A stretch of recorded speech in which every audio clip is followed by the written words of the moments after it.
नमस्कार। आज हम बात करने वाले हैं एरोस्पेस टेक्नोलॉजी के उस चमत्कार की जो उड़ते हुए लड़ाकू विमान के पंखों को, जी हाँ बिल्कुल, उड़ान के दौरान ही बदल सकता है। जी हाँ, डीआरडीओ ने मॉर्फिंग विंग्स का सफल परीक्षण कर लिया है। सबसे पहले हम समझते हैं कि आखिर ये मॉर्फिंग विंग्स होते क्या है। सोचिए, एक पक्षी आकाश में उड़ते समय अपने पंखों को फैलाता, सिकुड़ता, ऊपर नीचे झुकाता है। इससे वो हवा को बेहतर तरीके से काटता है और कम मेहनत में तेजी से उड़ता है। मॉर्फिंग विंग्स तकनीक बिल्कुल उसी चीज की एक कॉपी है। ये फाइटर जेट के पंखों को रियल टाइम में शेप बदलने की क्षमता देती है।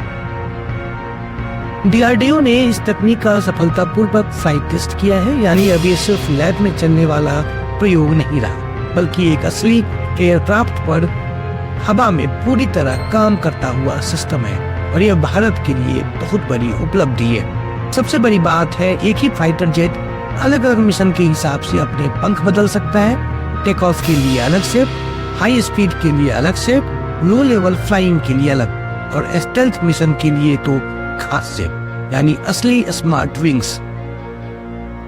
यह परीक्षण साबित करता है कि भारत अब सिर्फ आधुनिक फाइटर जेट खरीदने की दिशा में नहीं, बल्कि उन्नत फाइटर जेट टेक्नोलॉजी विकसित करने की दौर में भी तेजी से आगे बढ़ चुका है। एमका, टीडीबीएफ जैसे भविष्य के विमानों में ये मॉर्फिंग तकनीक गेम चेंजर साबित हो सकती है। एक नजर डालते हैं कि ये तकनीक काम कैसे करती है। इसमें शेप मेमोरी एलॉय यानी एसएमए का इस्तेमाल होता है। यह गर्म होने पर एसएमए सिकुड़ता है, ठंड होने पर वापस फैल जाता है। इन्हें पंखों के किनारे लगाया जाता है। जब एसएमए गर्म होता है तो विंग का एज मुड़ जाता है। इसमें किसी भी तरह के हीट, स्लॉट या गैप नहीं होते, सतह एकदम स्मूथ रहती है। इसके फायदे: सुपर स्टेल्थ, क्योंकि पंखों में कोई जोड़ नहीं होता, रडार सिग्नल्स वापस नहीं उछलते, आरसीएस भी बहुत कम हो जाता है। सुपर एरोडायनामिक्स, टेक ऑफ में ज्यादा लिफ्ट, चढ़ाई में कम ड्रैग, डॉग फाइट में ज्यादा फुर्ती।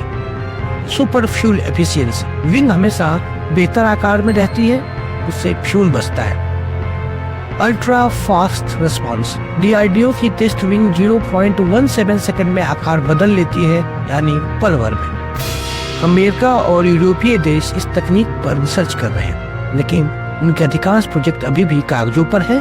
भारत ने इसे आसमान में वास्तविक उड़ान में टेस्ट कर लिया है। डीआरडीओ की इस तकनीक को इन प्लेटफॉर्म में लगाने की योजना बन रही है। एमका, अनमैन्ड एरियल व्हीकल्स और कैरियर बेस्ड फाइटर्स। यह तकनीक आने वाले समय में भारत की हवाई शक्ति को पूरी तरह से बदल देगा। मॉर्फिंग विंग्स सिर्फ एक तकनीक नहीं, बल्कि भविष्य की एविएशन दुनिया का चेहरा बदलने वाली क्रांति है। भारत ने इसे टेस्ट करके दुनिया को दिखा दिया है कि आने वाले समय का भारत की तकनीक से शेप होगा।